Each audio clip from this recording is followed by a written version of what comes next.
This episode is brought to you by Vital Farms. Isn't it bullshit to have to question where your food comes from? At Vital Farms, you can trace your pasture-raised eggs all the way back to the source, the pasture. On the side of each pasture-raised carton of eggs, you'll find the name of the farm where your eggs were laid. And when you look the farm up on their website, you'll get a peek at all the sunshine, fresh air, and open space the hens enjoy. Learn more and find out where to buy them at vitalfarms.com. Vital Farms, keeping it bullshit-free. 'Tis the season to shine with H&M. Discover the holiday collection and find fashionable pieces for your wardrobe or for under the tree. Get inspired and dazzle with this year's glam. From tuxedo styles, bow detailed pieces, impressive prints, and more. From unforgettable looks to unforgettable gifts. With fashion finds to home decor, find it all at H&M. Treat your loved ones and yourself this season. Shop in-store or at hm.com.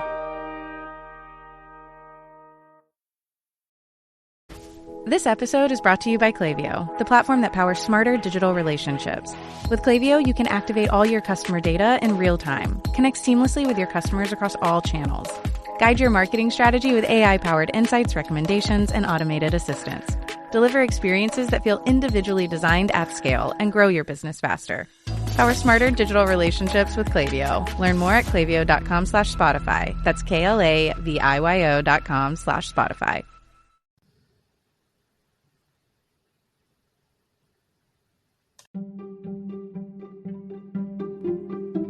Welcome to the HCI family of podcasts. We're your source for personal, professional, and organizational growth and development. We share our own original research, explore industry trends, and interview executives and thought leaders from across the globe. Join us for practitioner-oriented content around all things leadership, HR, talent management, organizational development, and change management. Maximize your personal and organizational potential with the HCI family of podcasts.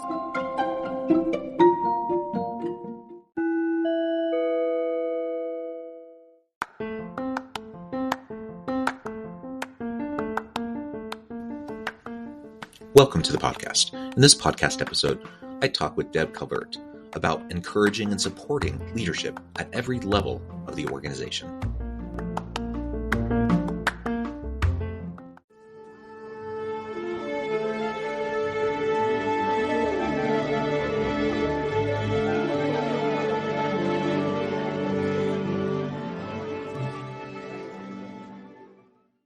Deb Calvert, welcome to the conversation today.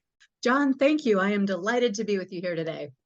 It is a pleasure to be with you. You're joining us from the Kansas City area in Missouri. I'm south of Salt Lake City in Utah. And today, I'm just really excited to talk to you about encouraging and supporting leadership at every level of the organization. I am a firm believer that leadership is not just a title. It's not just a role within an organization, but it really can and should be embedded into everyone's mindset and how everyone approaches their work, regardless of whether you're that first entry level kind of position right out of high school or college, all the way up through the C-suite, through the executive levels.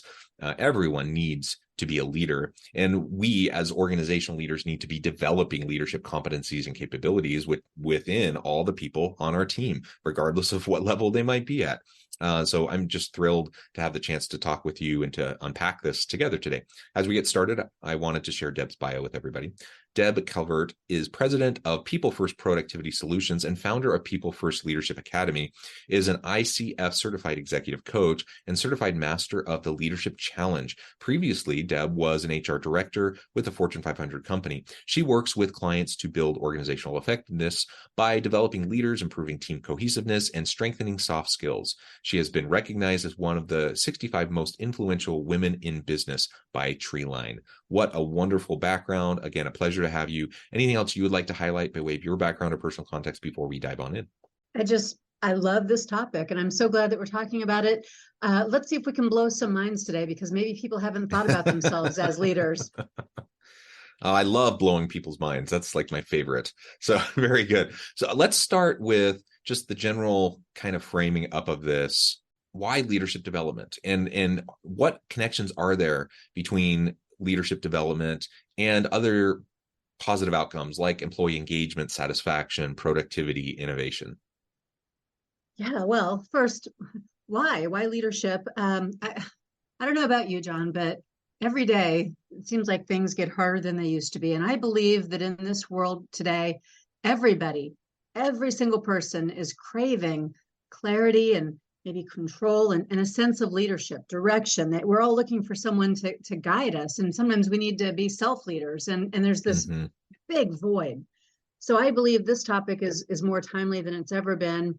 And it will always be an important one. The links are huge. You could look at just about any research and it would tell you that there are positive benefits that come from developing leaders. But you mentioned employee engagement. I'll park on that for just a moment just to unpack this. Yeah, so employee engagement, when we say that term, what we're really talking about is a two-part. It's a cause and effect. Employee engagement is an emotional connection that an employee feels for their organization. And big word, if they feel that emotional connection, then they'll apply additional discretionary effort to the work that they do. All right, so what? It's great, sounds good in a survey. But when you have those two things, when you have an emotional connection, that means people stay longer. So you improve your retention. And when they stay longer and they care more, and now they're applying additional discretionary effort, by every conceivable metric, that means that productivity goes up. And customer satisfaction goes up because of the higher productivity and the happier employees. So then you've got top line revenue increases. You've got better bottom line profit. Can I zoom in on that? Yeah, can I zoom in on that piece just really quick? The customer satisfaction piece, customer satisfaction, customer loyalty. Lots of studies have shown that the more satisfied and engaged your employees are, the more satisfied and loyal your customers will be. And think about that for a moment. Why is that? Now, just imagine, don't imagine, I mean, reflect on your experiences in places that have been really great, places to go as a customer, and places that have not been so great. When you go to a place where you have bad customer interactions, where you just get really frustrated and you're like, I'm never going back there again. I'm going to go tell all of my friends and neighbors that that's the most horrible place and I never want to go there and they shouldn't go there either. When those types of experiences happen, how happy, satisfied, and engaged do you think the employee is at that organization that caused that negative interaction? Usually they couldn't care less about the organization. They're ticked off for whatever reason. They're maybe burnt out. They're frustrated. They're certainly not happy with what they're doing, and they take it out on the customer. And that has huge negative impacts on customer satisfaction, customer loyalty. So that's just one little piece of what you were just describing. But I think we've all experienced that. And it's really important to remember, we need people to feel excited about the work that they do, especially customer facing people. They have to convey that passion for what they're doing and pass that along to the customer. Otherwise, you're going to lose your best people in the organization, but you're also going to lose your best customers. Absolutely. 18 years ago, when I named my business People First Productivity Solutions, that's exactly what the kind of thing that I was thinking about. And then, flash forward, employee experience equals customer experience. You can't unbundle the two. Yeah. And this beautiful domino effect, right? So we got productivity, customer loyalty, and satisfaction. You get better top line revenue. No surprise. Yeah. You save expenses, so you get better profitability. And if you can get all that, this glorious cascade of benefits from employee engagement, it begs the question, John, which is, all right, then just, how do you do it? How do you get employee engagement? And it's a good question that's been looked at from all sorts of different angles. Demographically, who is the person? Culturally, mission-based, who is the organization? But none of those factors has nearly the impact as does leadership development. Leadership development equals customer experience in double-digit impacts by every measure. So that's why I feel like employees deserve companies who will develop leaders and leaders at every level to give employees that opportunity to feel good about the work that they're doing and the companies they work for. Yeah. And now let's zoom in a little bit more on this idea of leaders at every level, because on the one hand, I'm thinking, from a training and development lens, I'm thinking, well, you don't want to do leadership development for everybody, because if it's expensive to do training and if people have no ambition and no desire to move into leadership roles or executive roles, why would I invest all this time and money into developing their leadership competencies? Maybe they're completely happy just kind of staying at a relatively mid-level within the organization. They can clock in, clock out, go home, spend time with their families. They don't want all the extra hassle and headache. Maybe that's where they're at, and they don't want all this other stuff. So why would I pour into them and invest in them leadership stuff that they're never ever going to want to do? So that's like the one, the training and development or learning and development hat, kind of the worst case scenario or devil's advocate position. How would you respond to that? We have to give 3 responses to adequately cover the subject. And the first is we have to unbundle what leadership really is. It's not management and it's not executives only. Leadership at every level is not a new concept, and it's not some fancy way of getting training to everybody in your organization. It's just an acknowledgement of reality. The truth is everybody leads. They already do. Whether you know it or not, or like it or not, they do. And if you don't help them to do it well, if you don't help them to be good guides, which is what leaders do, is they guide, then they're going to take things a direction you might not want them to go. So this is about, first of all, having some cohesiveness around what leadership looks like in your organization. Not executive, not management. Those are different, just leadership. The second reason is, well, if you're not developing those people, regardless of what ascension they do or don't want to make up your org chart, they will probably be pretty dissatisfied, and they'll probably be looking somewhere else for someone who will develop them. I've heard it said this way, John. So, oh no, what if we develop people and then they leave? Right? Yeah. And I, of course, say, oh no, what if you don't develop people and they stay? You're limiting your organization. Developing the leaders that people report to, but also developing people at every level. That means that they get greater capacity for the work that you're asking them to do. They can be more autonomous. They're going to be developing confidence. Confidence leads to courage. Courage is the wellspring of innovation. And there are many different business cases that we can make here, but ultimately it boils down to, if you want to unleash potential at an individual level and organization-wide, then leadership at every level is the reason to do that. Yeah, well said. And this idea of leadership at every level, again, it refers to not just the formal title, the position in the hierarchy, managerial responsibilities. We're talking broader about leadership, and really more inclusively about leadership. You, for example, talked about self-leadership. Maybe hone in on that a little bit. So even if I don't have anyone reporting to me, I don't have any supervisory managerial responsibilities whatsoever, how could I still be a leader? And how would self-leadership fit within that context? Yeah. So one of the pioneers in leadership development, Warren Bennis, he said that self-leadership is the first and most noble form of leadership. And I agree, because I'm not probably going to follow someone who isn't a good self-leader, doesn't have the self-control and the confidence and the gravitas to inspire me. And so self-leadership is something that makes everybody more capable in their own day-to-day, to manage their emotions, to accept feedback, to continually grow and develop. And I guess I could frame it up like this to talk about what might not be as obvious as it should be, but if you've ever watched 2 3-year-olds playing next to each other on the playground, no formal education, let alone leadership development, and yet in any one of those moments, one of them is leading, and they take turns, and leadership is for everybody, and they watch and they get motivated by, and they learn from, and they play better together when they're having that kind of organic leadership that's happening. Yeah, absolutely. Lots of lessons we can gain from watching children and how they interact with each other. So I'm glad you brought that up. Now, you've also talked about the distinction between leadership and management skills. Let's hone in on that a little bit more. I'm sure everyone listening has heard about management is not leadership. Leadership is not management. Like, these things are distinct.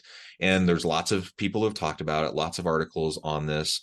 Yet, I think we still over and over and over again tend to fall back on this old paradigm of leadership, equating it with management.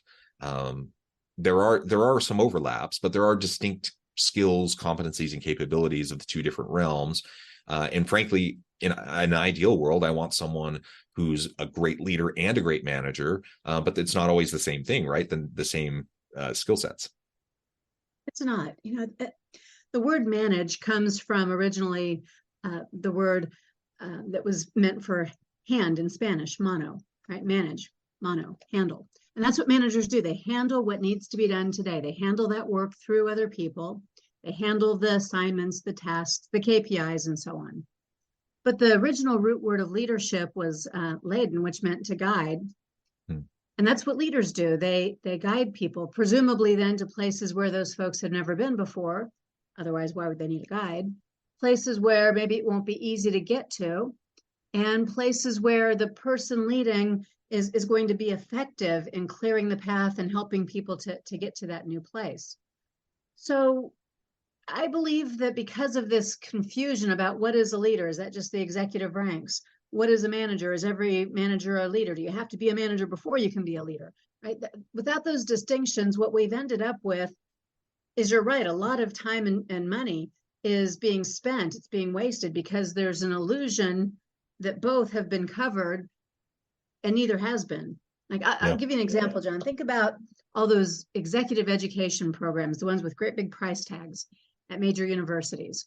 Or you could think about those 1 or 2 year long programs offered by chambers and the like. And those are all great programs, but what they focus on are business acumen, networking, strategic thinking, decision making, ethics, executive presence, change management, analytics, right? Sustainability. They focus on lots of topics that aren't about leadership development. Those are certainly beneficial topics for any leader to know, but none of those drive employee engagement.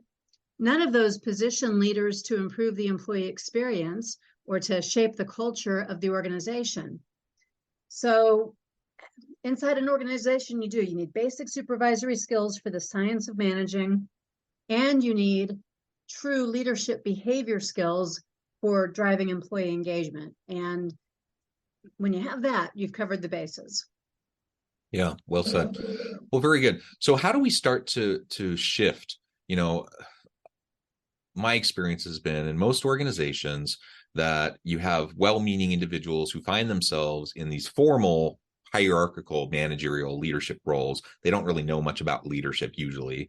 They're kind of just trying to build the plane while they're flying it and figure it out. And they usually default to what they've observed in the past. So if they've seen people do certain things, they'll just kind of replicate and do those same certain things. A lot of times it's actually not very effective. Sometimes it's even toxic, unhealthy behaviors. So how do we start to disrupt this world where most people don't really know what they're doing in terms of leadership? They're running around like chickens with their heads cut off, trying to just put out fires all day instead of actually doing leadership stuff. And how do we, because until we can do that, I don't think we can even really start to tackle this mindset shift around helping everyone develop these leadership capacities. If the people who should be leaders themselves aren't actually leading because they just don't have the bandwidth, they don't have the time or the energy to even invest in it. Yeah, usually they just don't know what they don't know. Yeah. And so my recommendation is that you learn about behaviors that make leaders effective. There is an evidence-based framework. It's called the 5 Practices of Exemplary Leadership. Over 6 million people have participated worldwide in 40 years of research about that. It's referenced in just about any leadership book that you'll probably ever pick up. It comes from Jim Kouzes and Barry Posner. The book that they've written is called The Leadership Challenge, and that's also the primary branding around their workshops. But those 30 behaviors that are nested within all of that, every one of them has an impact on employee engagement. Every one of them is proven. You're not just guessing or trying to start from scratch to craft something. And it fits very nicely in with any other construct that you might have for your leadership development, because this is the piece that's behavior-based. Simple, 30 easy behaviors that anyone could do more frequently and will become more effective when they do. So I don't think you were after a commercial message there, but that's the one and only way I know that gets people to see leadership for what it is. It's a set of choices and behaviors. Yeah. And from your own experience, both with that framework and your own work, you've worked with lots of clients doing lots of great work. What would be maybe those 2 or 3 things that you would suggest to anyone listening today if they want to start taking these first steps forward? Yeah. Well, I'll give you a few of the behaviors as examples. I think one that is more important today than ever, given the state of the world, is a behavior that's super simple, and it's not going to be a surprise to anyone, but you have to actually choose it. And that's to actively listen to diverse points of view. So not just letting the sound fall in your ears, not giving lip service to, okay, let's do a round robin so everybody has an opportunity to express their opinion, but actively, as often as possible, mining for those diverse points of view, and then genuinely considering them and bringing them into the mix. I just think that's a solid starting place, and probably no one is doing that as often as they'd really like to be. Yeah, good. And others? Yeah. So some of the other ones are super easy. The one that rates most high, and I'll tell you the one that rates most often low in the assessment, the one that most often in my experience rates at the top of the 360 assessment that goes with this, is that you treat others with dignity and respect. Yeah. Okay? No brainer. But do it more often and do it very thoughtfully, because that could mean different things to different people. So know people to do it well. Yeah, well, and that does connect with the first one as well, right? Unless you're talking to people, getting access to and exposure to diverse perspectives and really carefully listening, you're not going to be in a position to treat people with dignity and respect. You're just not. And it really is that simple. Like the number of times I tell this to clients or, people who are in training sessions or just students at the university, that like you boil all of this down. You boil all of the leadership stuff, all of the organizational behavior stuff, all of the change stuff. You boil it all down to like some very simple things. One of the most simple foundational pieces is treat people with dignity and respect. Like if you just like if we would all just treat people with dignity and respect, this world would be so much better. Organizations would run so much better and would be so much more healthy. And all of the division and the polarization that we see in society, it wouldn't magically go away, but you just listen to people and treat them with dignity and respect, and be a little bit compassionate towards their perspective.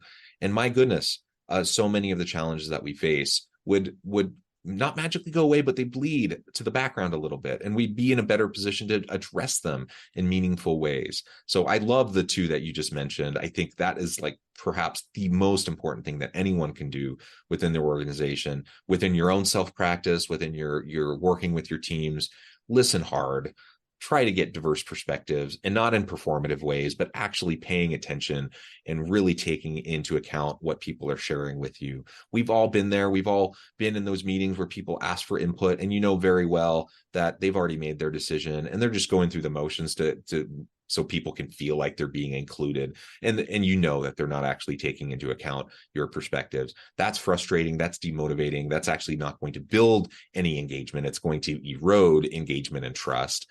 And then treating people with dignity and respect at that foundational level, just recognizing, helping people recognize what your company, what your organization is all about is about people. It's about treating people well. And we're going to disagree on things. We're going to vehemently disagree on things at times. And sometimes, we're going to be at huge odds and butting heads with each other, but we're still going to be focused on treating each other with dignity and respect, recognizing that people have good reasons for their perspectives. And it's built on experiences, it's built on their own unique background.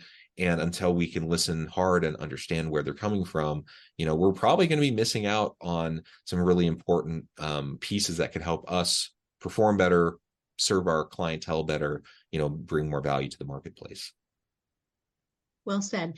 Just like you said earlier, watch the 3-year-olds on the playground, right? They typically do more of that than sometimes we see in office places.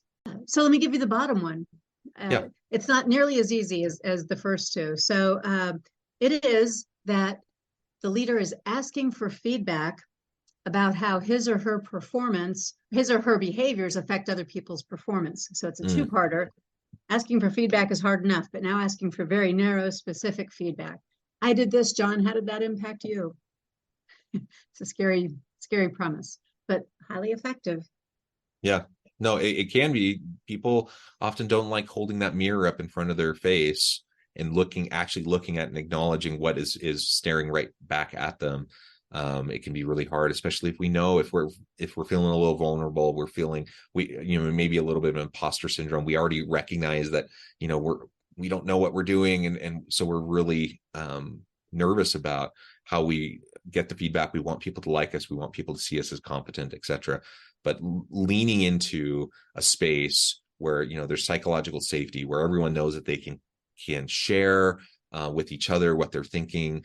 And when we create that kind of an environment, it creates a much more robust place for that feedback to happen, so that we're not just sharing the niceties because we're worried about how people are going to respond. We're not just, dealing in passive aggressive behaviors because we don't want to confront things head on, right? Simple, right? Choices day to day in everything that you do, choosing more often to demonstrate these leadership behaviors makes you effective as a leader, regardless of level. And it doesn't have to cost a fortune for companies to do this. That's a myth as well. So yeah, it's and everything we just into. talked about, those 3 areas, I suspect anyone listening would say, yeah, I would love for everyone in my organization to better further develop those 3 competency areas, right? And those skill sets. So let's do it. Let's commit to it. Well, Deb, it has been a real pleasure. I know at the time I need to let you go here in just a minute, but before we wrap things up for today, I wanted to give you a chance to share with the audience how they can connect with you and find out more about your work, your team, and then give us the final word on the topic for today. Well, thank you again, John. My company is People First Productivity Solutions, the website People First PS. You'll find me, Deb Calvert, on LinkedIn, or you can go over to Amazon and get my brand new, hot off the press, latest book release. It's called Discover Questions for Connections, Clarity, and Control. And it's all about using questions to be more effective as a leader and in anything that you do. I'll give you this wrap-up thought on the topic. It's a quote from Eleanor Roosevelt. She said, "A good leader causes others to be confident in the leader. A great leader causes others to be confident in themselves." Yeah, I love it. Leadership at every level. I love it. Deb, thank you so much for your insights, for sharing your time and experience with all of us. I encourage the audience to reach out, get connected, find out more about what Deb can do for you. Check out the new book. And as always, I hope everyone can stay healthy and safe, that you can find meaning and purpose at work each and every day. And I hope you all have a great week.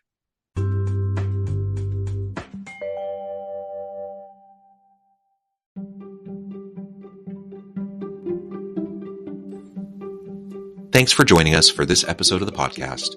We hope you stay healthy and safe, and please join us again soon.